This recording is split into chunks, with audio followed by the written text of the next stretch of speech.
So hello there everyone, and welcome back to another video of F1 2018. Now first of all, apologies, I've been away on holiday basically. That's why you're only seeing the Paul Ricard gameplay, which is sort of my introduction gameplay. This is gameplay from the Paul Ricard. They got Gasly, Grosjean, Ocon and Sainz to drive the game round the new Paul Ricard circuit. And here is just some flashes of gameplay. We'll leave links to all the gameplay in below, but there wasn't really much. There was just using the replay cams, that's the thing, and stuff like this, and we weren't actually seeing anything with actual raw gameplay that the player wants. That's what we need from these things. And what would be nice as well is to see the lap time that they made, because that's the thing. Okay, these F1 drivers are setting this lap time. Why can't I say this time? But anyway, this is the introduction. If you want to see some more Paul Ricard gameplay from in the individual, links are in below to the representative YouTube videos, so you can go and see. But that's not all we're covering, because we've got interviews that have been released and contracts as well, which I'll cover right in a moment as soon as this gameplay finishes. And this is from the developer diary. There's going to be 4 of these. This is the first one, which was released on Thursday. There will be more, but we're seeing now a little bit of snippet of some contract gameplay, and I'm just going to pause the video, the little video here, to hold my breath and to say this. This is the very start of the career. Okay, the person, this is your agent. You remember Emma Jenkins, the agent. She's been the agent now for a couple of years, but and the person on the left is the new media person called Claire. Now obviously you can see that she's some made-up brand of media because of licensing. You know how Cody's don't even have enough money to pay the license for all the classic drivers, so they wouldn't have enough money to pay for actual Claire to have BBC channel 4 whatever. I'm going to touch on Claire first, because there's something that annoys me later on in some gameplay in this developer diary. Again, the link to the developer diary is in the description below, but this is the first one. There's apparently going to be 3 more to follow. One will probably be on classic cars, revealing they said there'll be more classic cars, even though the artwork, which I shall show you some artwork as well. They revealed a couple of bits of artwork, as well.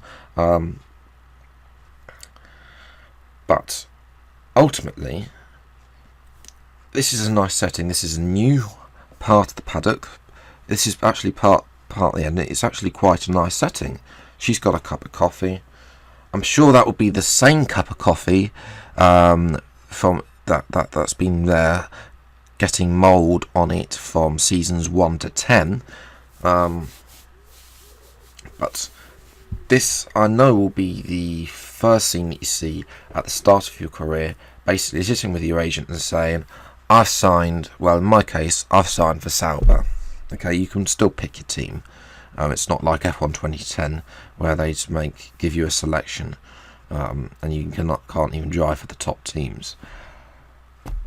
Obviously Emma Jenkins' return as well. She's sitting with you and announcing it as well. They've all got the official Formula 1 pit paddock passes as well.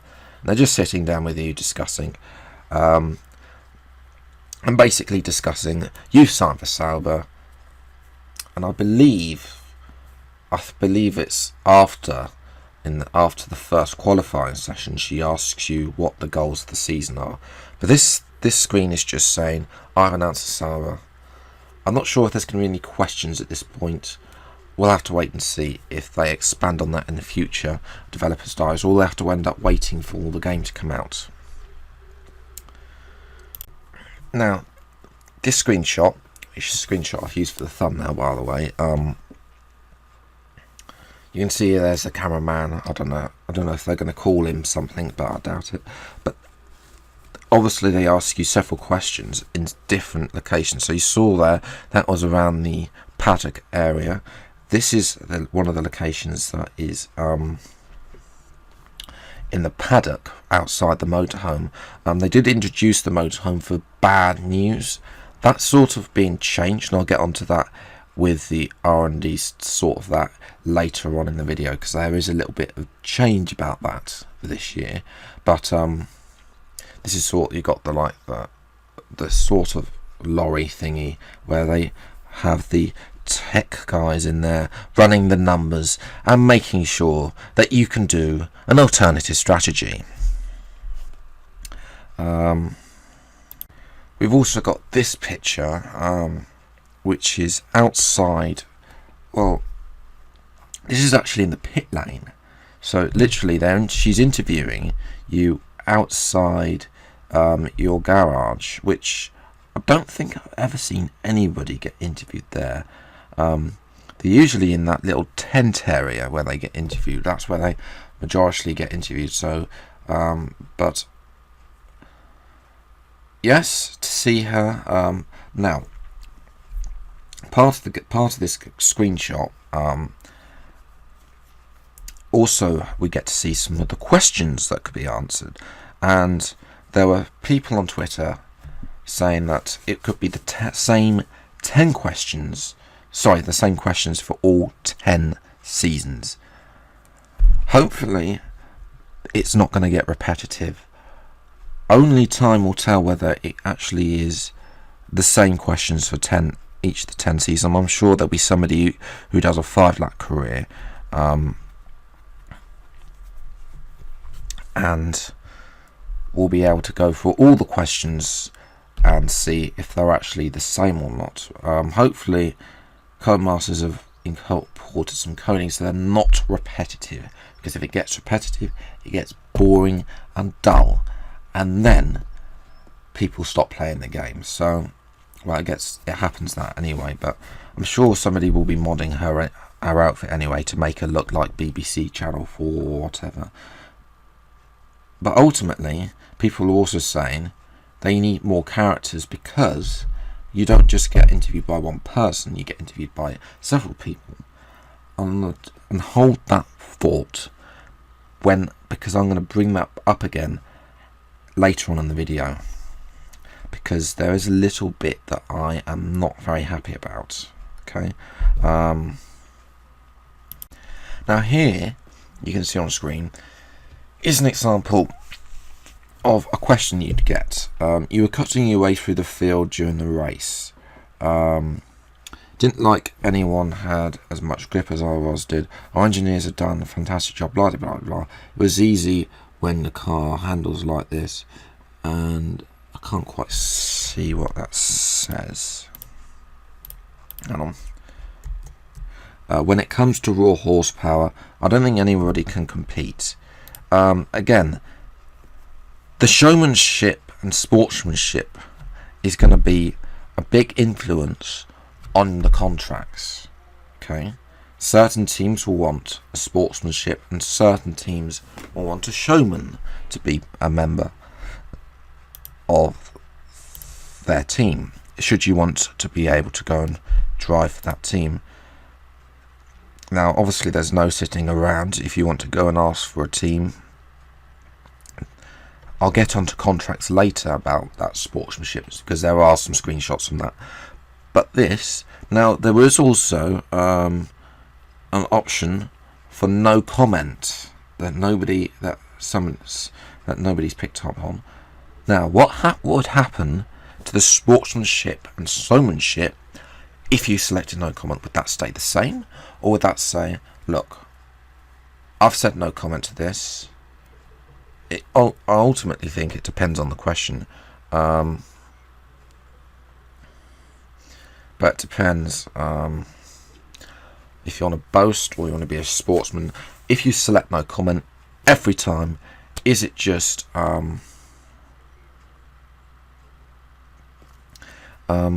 then ultimately is that going to affect that level? again, I'm not sure.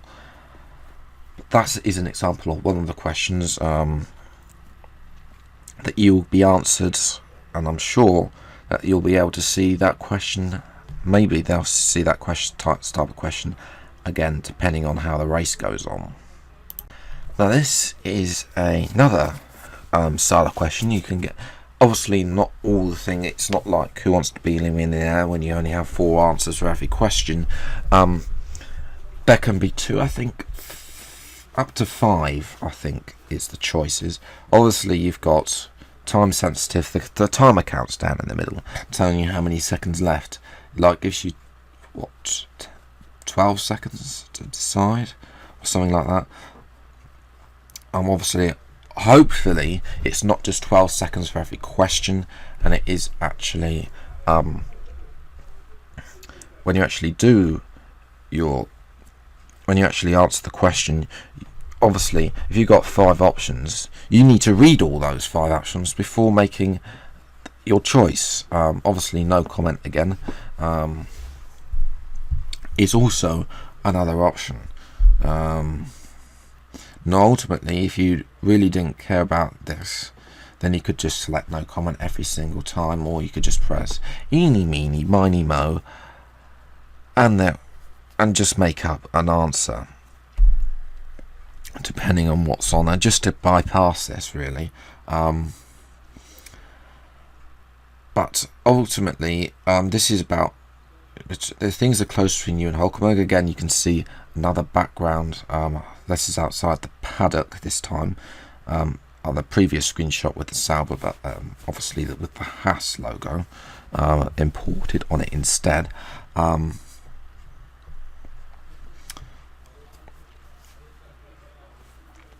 But ultimately, this is about the rivalry, I think. And we'll get onto the rivalry a little bit later in the video, but ultimately it also goes back to showmanship and sportsmanship. Again, this is going to be a huge big thing as part of it making headlines. If you want to be a showman and show off like Lewis Hamilton and then nobody like you, then that's up to you. Or if you want, you can be a sportsman and actually be modest about your opinions, like Zach Brown has just had to be about McLaren's future. Now, I'm going to bring you up this screenshot, and then I'm going to try and move on to talk about the contract system. This screenshot is outside where you get weighed. Again, they're interviewing you more here than in more places than really in real life. But then it is a game, so they're trying to make it. They're trying to vary the thing rather than just having one location, which is nice to see. But this is actually the weighing thing for where the drivers get weighed with the helmets, and then they go and weigh the cars as well after everybody's gone home, and then disqualify somebody for having too much weight or too little weight, as it was in 1982. But would there be a cutscene of you actually then finishing the interview and walking to get weighed? If that would be nice to see, but I doubt it will just be black screen. I have to be critical because nobody is.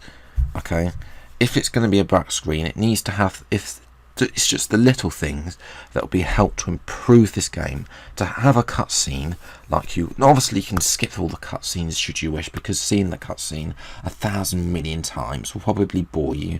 So there's always needs to be an option to skip the cutscene, but to have that cutscene there for cinematic purposes for YouTubers would be good to help us. And obviously there's a whole or load of locations where she's going to interview and ask you all these questions, and then eventually you're going to get bored and just say no comment every time. Now, before I move on to contracts, this is one thing that I've been annoyed about.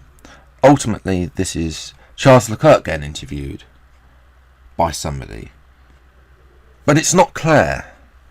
Okay, you're not seeing cutscene of Claire. She's only ever seen interviewing you.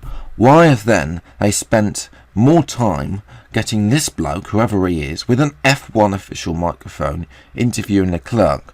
Why isn't Claire interviewing him? Why isn't the cameraman then focusing on him? It's not like Claire is your personal interviewer, okay? I know she will be, but Claire needs to be here interviewing Leclerc and not this bloke, okay? Because you don't just see in real life one person interviewing one bloke, okay? Ultimately, it's apart from when it's a documentary or something like that, which of course the purpose of having Claire is not for a documentary, it's to update the media and to have that in the media as well. It would be good to see some. The next thing I need to show is media postings as well, fake newspapers if they have to be, which they probably will be, but that needs to be implemented as well. That would be cool to see what you said in the interview by Claire, and then saying, and then if she writes something bad of you, you can refuse the interview. That should be the ultimate thing, refusing the interview, or say. But then, of course, you've got the no comment thing. But I think refusing the interview and saying no comment needs to be separate thing. Should she print something bad about you? But of course, we're not going to see what she prints because they haven't implemented that. So that's a couple of things that they need to work on.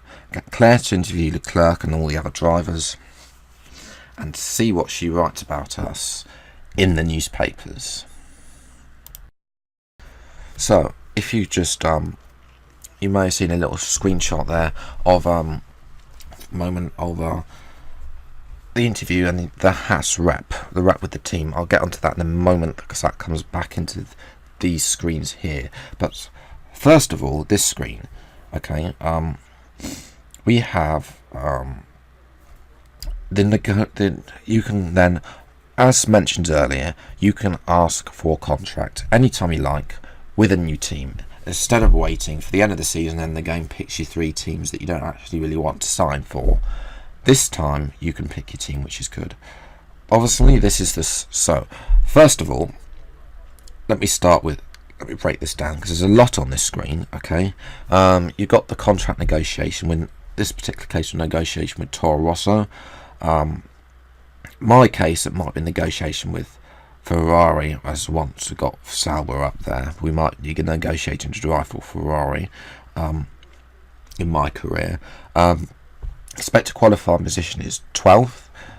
Expected race position is 11th. Now you set these goals, so these will be the goals you have to beat every time in order to get up there. Obviously, as the car develops, and you might renegotiate your contract with the team, you are allowed to do that. Team order first driver, and the team goal is hard. So again, I'm not sure about the hard thing, but I know you can set the team order, the expected qualifying position, and the expected race position by yourselves. So let's go for it. Now, ultimately, if you are meeting those things, then you can renegotiate and it gets the stuff below. Contract perks, okay?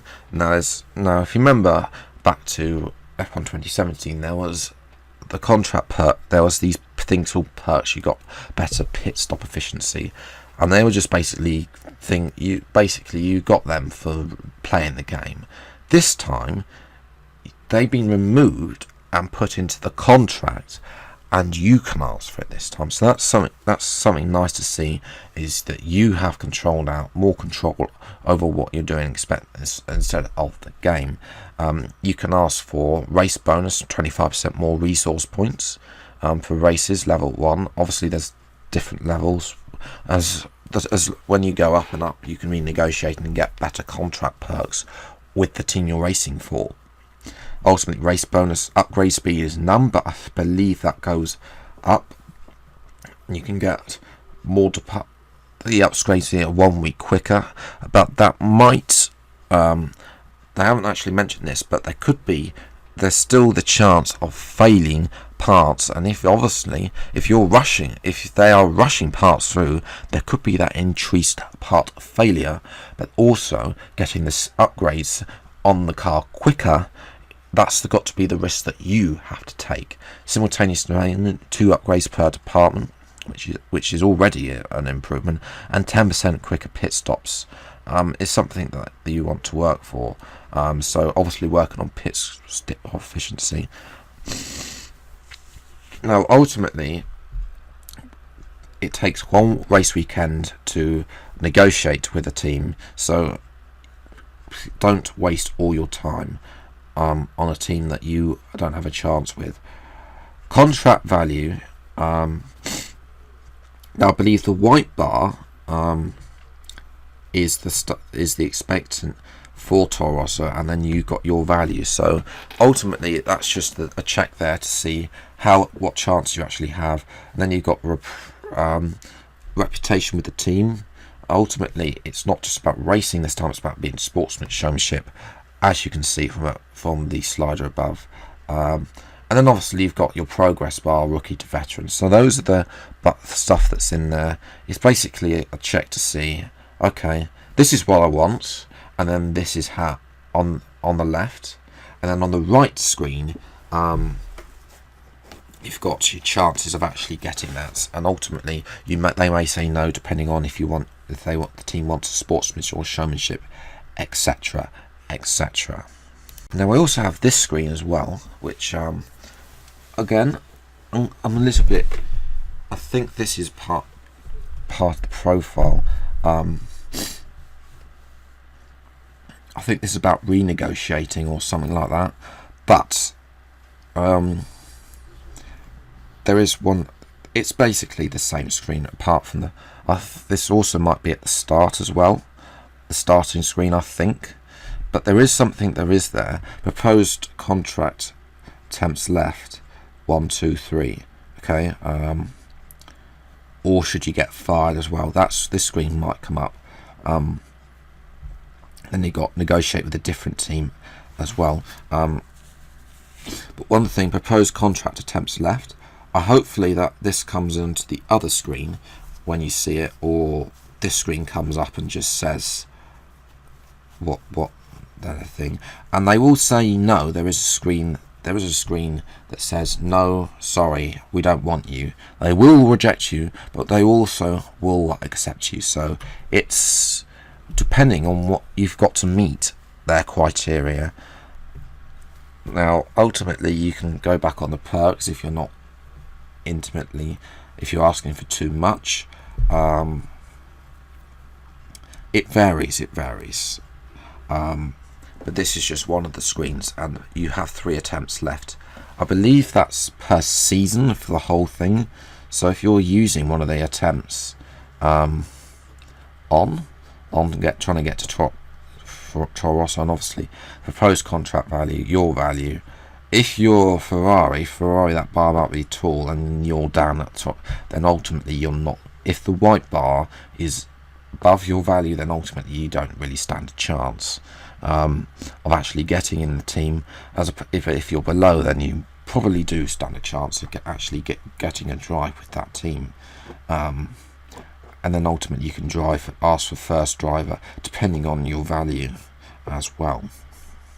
So now we have some little bit of gameplay, sitting down with the agent, switching teams, which I believe, as I said, all the screens, they'll make sense once we get to see that progression of gameplay, but ultimately you can see they're changing the levels. I think saw there 3 levels, and negotiation failed.